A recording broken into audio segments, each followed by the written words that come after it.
కడప జిల్లా బద్వేల్ నియోజకవర్గం మాజీ ఎమ్మెల్యే విజయమ్మ టీడీపీ సమన్వయకర్త రితేష్ కుమార్ రెడ్డి ఆధ్వర్యంలో ఆర్ఆర్ కన్వెన్షన్ నందు మినీ మహానాడును నియోజకవర్గ టీడీపీ నాయకుల సమక్షంలో అంగరంగ వైభవంగా నిర్వహించారు. కార్యక్రమానికి ముఖ్య అతిథిగా టీడీపీ పరిశీలకులు నాగేంద్ర హాజరయ్యారు. ఈ నెల 27, 28, 29 తేదీల్లో కడపలో జరగబోవు మహానాడు కార్యక్రమానికి సంబంధించి బద్వేల్ నియోజకవర్గ అభివృద్ధి కార్యక్రమాలను తీర్మానించి నియోజకవర్గ మహానాడు ద్వారా తీర్మానించి కడపలో జరగబోయే మహానాడు ముఖ్యమంత్రి నారా చంద్రబాబు నాయుడు ద్వారా ప్రకటించి నియోజకవర్గ అభివృద్ధికి అందరం పాటు పడదామని ఈ సందర్భంగా నాయకులు ప్రసంగించారు. మన జిల్లాలో జరగబోయే ఈ మహానాడుకు విశేషంగా ప్రతి ఒక్క కార్యకర్తతో కలిసి హాజరై మహానాడును జయప్రదం చేసి తెలుగుదేశం పార్టీ సత్తాను చాటించాలని మినీ మహానాడులో తీర్మానించారు. కార్యక్రమంలో స్థానిక నాయకులు కార్యకర్తలు భారీ సంఖ్యలో పాల్గొన్నారు. అందుకే క్రమంగా మీరందరూ అడగారు. ఇందాకందరూ తప్పట్లు కొట్టారు. సుధాకర్ అన్న చెప్పారు. సుధాకర్ అన్ననే అడిగారు. సుధాకర్ అన్న ఇందాక వచ్చారు. ఏమన్నాడంటే నాకు ఇక్కడ వైఎస్ఆర్ నాకు నీళ్ళ పోరు కూడా ఇబ్బంది పెడుతున్నాడు చెప్పాడు సర్పంచ్. సినిమా చూపిస్తున్నాము కదా ఇందాక మళ్ళీ ఆయన గర్వంగా చూపించాడు. ఎందుకు నువ్వు కానీ ఫోన్ చేయకపోతే నా పరిస్థితి అయిపోయింది. వైసీపీ వాళ్ళకి సినిమా చూపిస్తున్నాడు ఆయనే నిదర్శనం. ఈ రోజు ముందు పెట్టుకొని అక్కడ ఉన్న సర్పంచ్ భూములన్నీ స్వాధీనం చేసుకుంటారని సభాపరంగా చెప్తున్నారు. ఎందుకంటే అతను పేదల టీకెట్ తీసుకొని తాగునీరు బోర్డు ఈ రోజు బోర్డుకి నోటీస్ ఇచ్చి 60 సెంట్లు ఎంఆర్ఓ వారి స్వాధీనం చేసుకుంటారు. ఆఖరికి గోపవరంలో తాగేనీరు ఇబ్బంది పడుతుందంటే తాగునీరు కూడా కబ్జా చేస్తున్నారండి.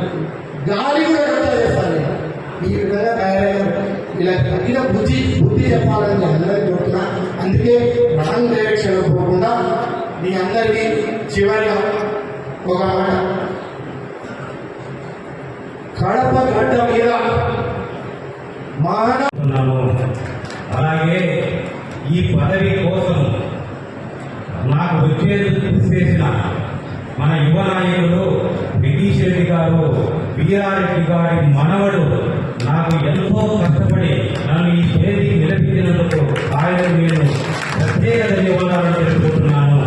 అలాగే మన ప్రియతమ నాయకురాలు మాజీ ఎమ్మెల్యే విజయమ్మ గారికి కూడా నేను పాదాభివందనలు తెలుపుకుంటున్నాను.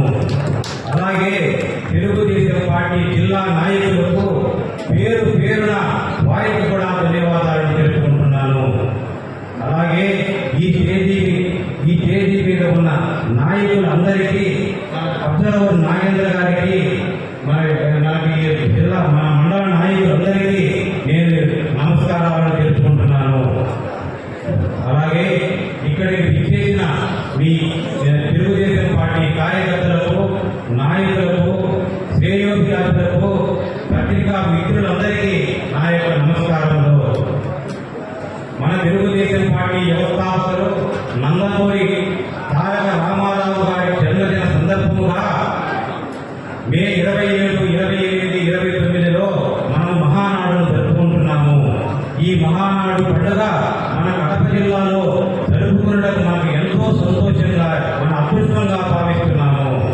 ఈ మహానాడు పండుగకు ముందుగా మనకి నియోజకవర్గ స్థాయిలో మహానాడు జరుపుకోవడం మన ఆనవాయితీ.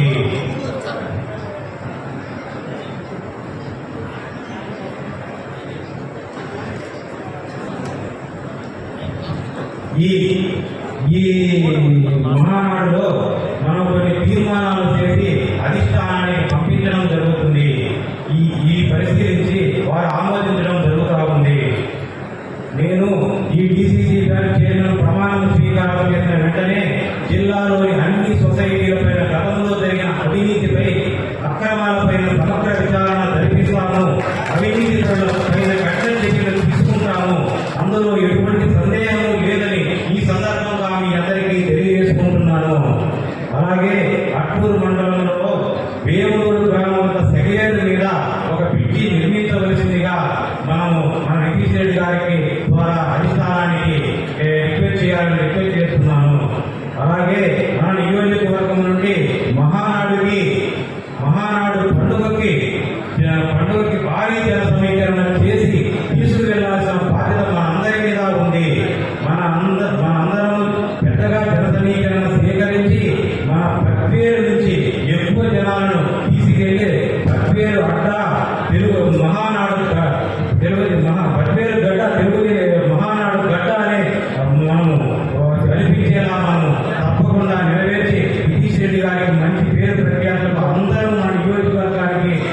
చట్టాలు తీసుకొని రావాల్సిందిగా నేను కోరుకుంటూ నేను సెలవు తీసుకుంటాను.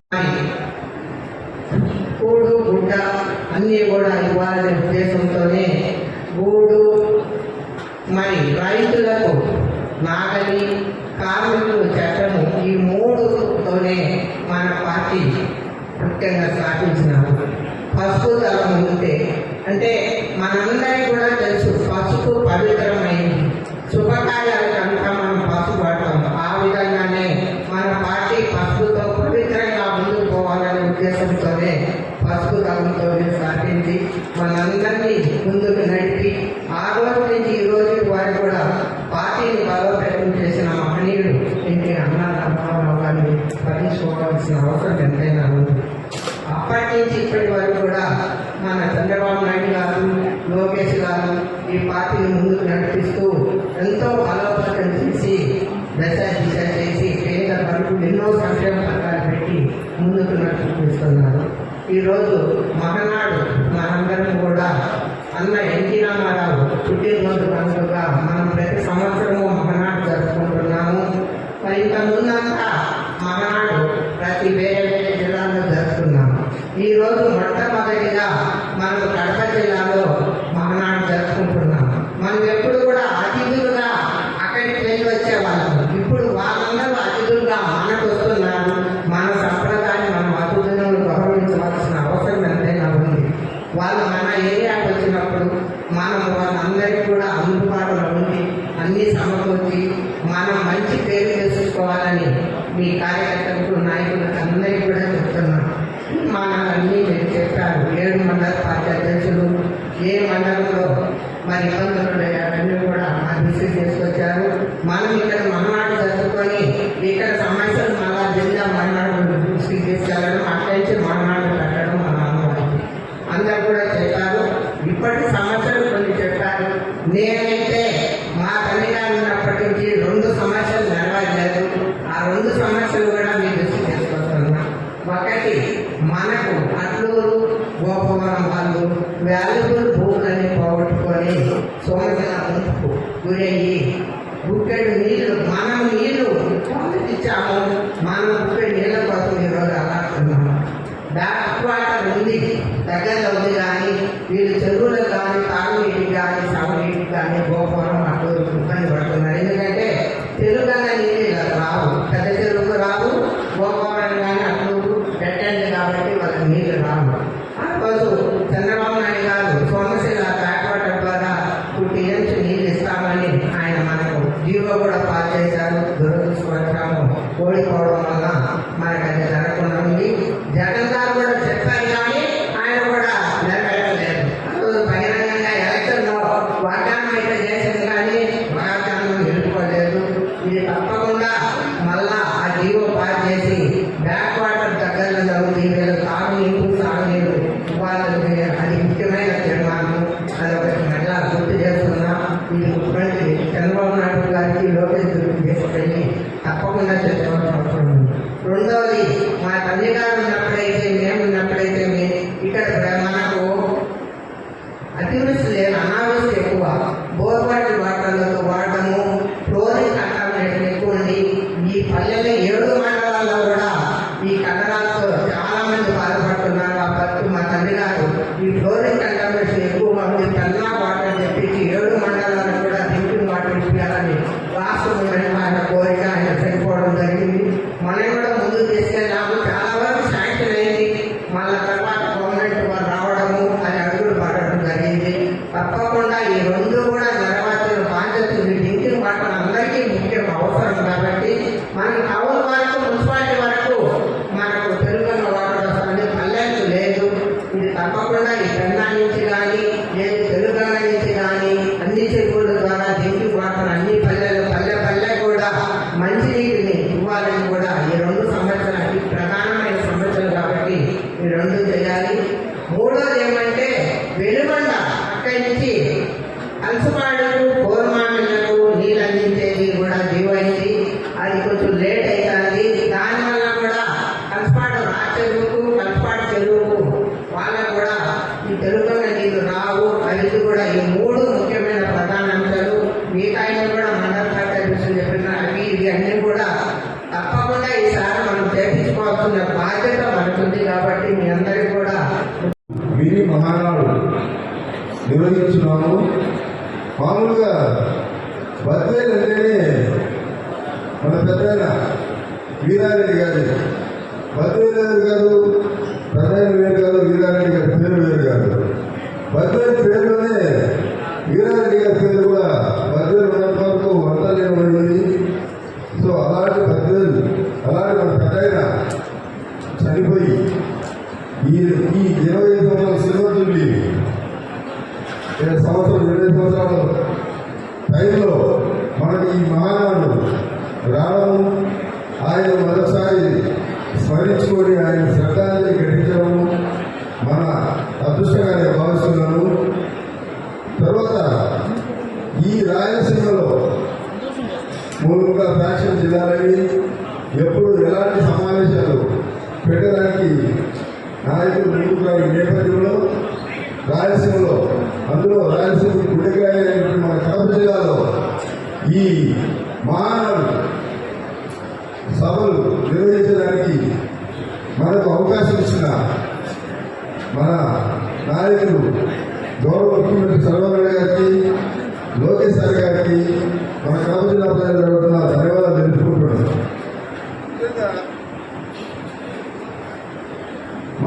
మినీ మహానాడు అనగానే మహానాడును అనే ఆ పండుగను ఎలా సక్సెస్ చేసుకోవాలి, దాన్ని ఎలా సక్సెస్ చేసుకోవాలంటే మనం ఏ విభాగాలు వనరులు మనం ఎంచుకోవాలి అనేదానికి ఇక్కడ చేరిన వాళ్ళందరికీ సలహాలు సూచనలు తీసుకొని తర్వాత ఏ వనరులు ఎప్పుడు సమీపించాలా, ఎంతమంది ఉండాలి, ఎన్ని కమిటీలు ఉండాలి, ఇవన్నీ చర్చించుకునేదానికే నాకు తెలిసి మీ Mahanadu pre preparation for the main Mahanadu.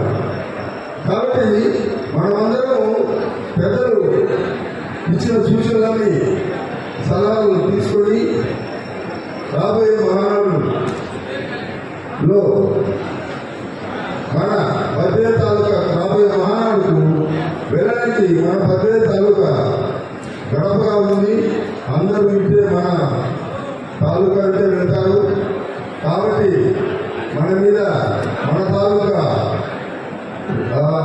Nara Lokesh గారి యోగా పాదయాత్ర అయితే కానీ, విధిశర గారి పాదయాత్ర అయితేనేమి, ఈ రెండు ఎంతో విజయవంతమై రాష్ట్రం మొత్తము మన బద్వేలు వైపు చూసిన పరిస్థితి మనందరికీ తెలిసిందే.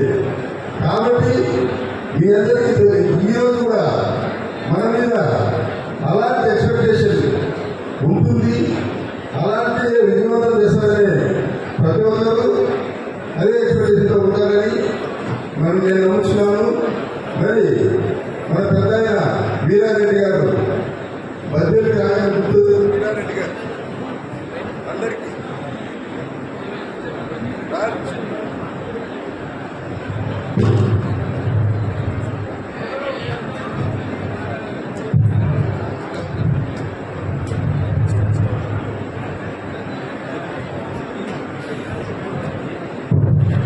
ఆంధ్రప్రదేశ్లో బద్వేలు రాగానే బద్వేలు పేరు వినగానే గుర్తొచ్చేది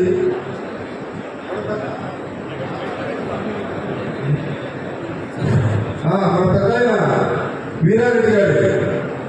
కాబట్టి ఆ మహానాయకునికి పేరు మహానాయకుడు. ఆయన రాజస్థాన్లో ఎలాంటి నాయకుడు, మొత్తం ఆంధ్రప్రదేశ్లో ఎలాంటి కీర్తి ప్రదేశాలు, రాయలసీమలో ఎవరికి తరవాల్సింది సింహం లాంటి వాడు మన వీరారెడ్డి గారు. అది మనందరికీ తెలిసి విషయమే. అలాంటి మహానాయకుడు ఊరికి వస్తున్న అందరూ లీడర్లు, కార్యకర్తలు అదే ఎక్స్పెక్టేషన్తో మన దగ్గరికి వస్తారు. మనం కూడా వాళ్ళకి తగినట్టుగా అతిథి మర్యాదలు మనకు టీచర్ గారు వసతుల కమిటీలో రెడీగా ముందుకొచ్చి మేమందరికీ వసతులు ఏర్పాటు చేస్తామని 2 జిల్లాల వారికి నా అధినాయకత్వంతో చెప్పినారు. కాబట్టి మనమందరం ఈ మినీ మహానాడులో జగనన్న భయపడేలాగా చూపిస్తామా?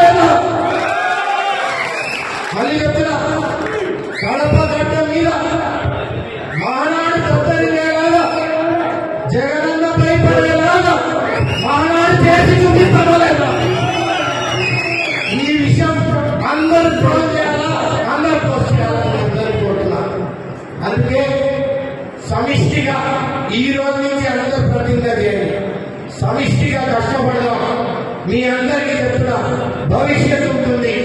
అందుకే అందరినీ కోరుతున్నా సమిష్టిగా కష్టపడదాం. మన సంస్థ కానీ ఇక్కడున్న తెలుగుదేశం కుటుంబ సభ్యులందరినీ కలుపుకొని పోదాం. వీరందరి కోసం కష్టం కోసం పనిచేద్దాం.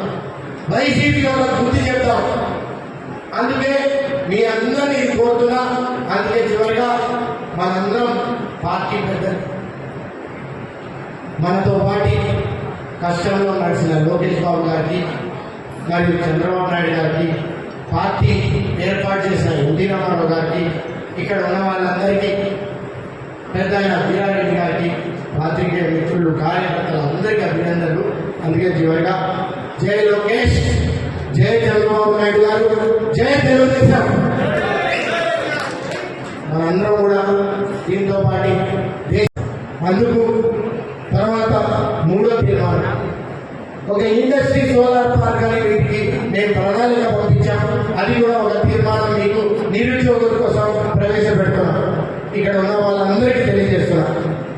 నాలుగో విషయం, భూ ఆక్రమణలకి మేమందరం ఇక్కడ ఉన్న వాళ్ళందరికీ కబ్జాలు కానీ, స్కాములు కానీ, సొసైటీ ఫ్రాడ్ కానీ, జలసిరి ఫ్రాడ్ కానీ, రోడ్లలో కానీ, విజిలెన్స్ కానీ, ఎంక్వైరీలు నివేదికలు వచ్చినాక వీటన్నిటి వెలుగతీస్తామని ఇక్కడ ఉన్న నాయకులు, కార్యకర్తలు అందరూ తెలియజేస్తున్నామన్నది ఇది ఒక సభకి తెలియజేస్తున్నాం. దీనికి ఎందుకంటే క్రమశిక్షణతో పాటు నిజాయితీ అనేది వీరారెడ్డి గారు మనకు నేర్పిన విద్య. ఎన్టీ రామారావు ఈరోజు చంద్రబాబు నాయుడు గారు కూడా నిజాయితీ పరువులకి ఎంతో ముఖ్యంగా ఆయన పునాది చేసి ఆయనని వాళ్ళతో కలుపుకొని తిరగాలనుకుంటారు. అదే విధంగా లోకేష్ బాబు గారు కూడా ముందుకెళ్తున్నారని తెలియజేస్తుంది. ఐదో విషయం, షాదీఖానాలు, మసీదులు, చర్చులు వీటన్నిటి కూడా ఒక ప్రణాళిక ఇవ్వమని చెప్పాను. వీటన్నిటికి కూడా డెవలప్మెంట్కి ఫరూక్ గారికి గతంలో ఇక్కడ వచ్చినప్పుడు ఆయన అక్కడికక్కడే శాంక్షన్ చేశారు. మనం లెటర్ ఇస్తే వీటి భూమి కానీ, ప్రాజెక్టు వ్యయం కానీ శాంక్షన్ డబ్బులు వచ్చాయి.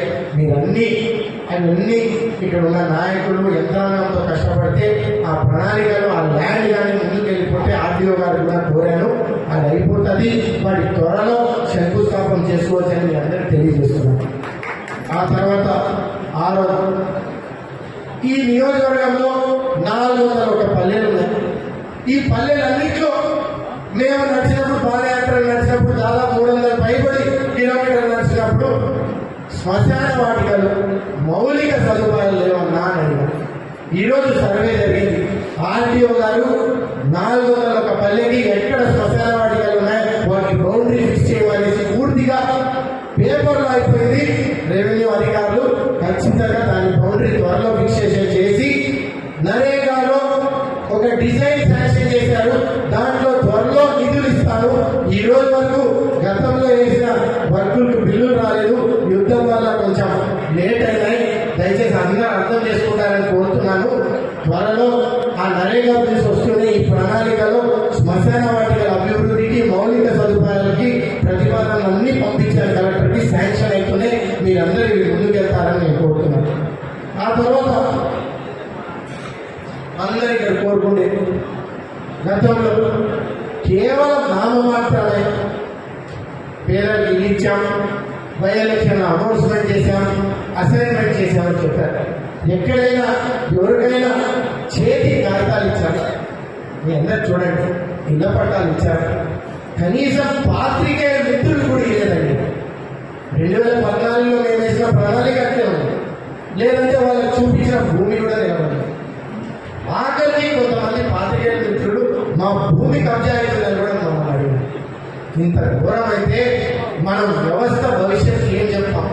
అందుకే పేదలకు ఇల్లు మరియు అసైన్మెంట్ కమిటీలో త్వరలో ఈ భూమిని పంచాలనేసి నివేదికతో పాటు ఇన్ఛార్జ్ మంత్రితో, రెవెన్యూ మంత్రితో ముందుకు వస్తామనేసి ప్రతిపాదన చూపెడుతున్నాం. ఎంతవరకు అంటే 10,000 మందికి ఇల్లు ఇవ్వాలనేసి ఒక ఆలోచనలో ముందుకు పోతున్నాయి. ఈరోజు మున్సిపాలిటీలో 1500 వరకు అప్లికేషన్స్ వచ్చాయి. అన్ని మండలాల్లో 500 కూడా వచ్చాయి. వాళ్ళకి మన అనుబంధ ఫామ్లు ఇవ్వాల్సిన అవసరం ఉంది. పొజిషన్ సర్టిఫికేట్ అసైన్మెంట్ కమిటీలో ఈ రోజు రీసర్వే పూర్తయితే వాళ్ళందరికీ ఎవరు వాళ్ళ భూమిలో ఉన్న వాళ్ళకి అసైన్మెంట్ ద్వారా వాళ్ళకి భూమి ఇవ్వాల్సిన అవసరం ఉంది.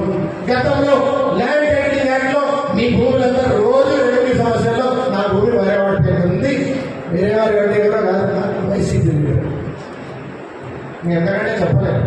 అవన్నీ మార్చడానికే ఇప్పుడు ఇబ్బందిగా చేస్తున్నాం ఈ సర్వే. మీ అందరి భూములు మీ పేర్ల మీద వచ్చే బాధ్యత మేమందరం ఇక్కడ ఉన్న నాయకులు తీసుకుంటున్నాం అని మీ అందరికి తెలియజేస్తున్నాం.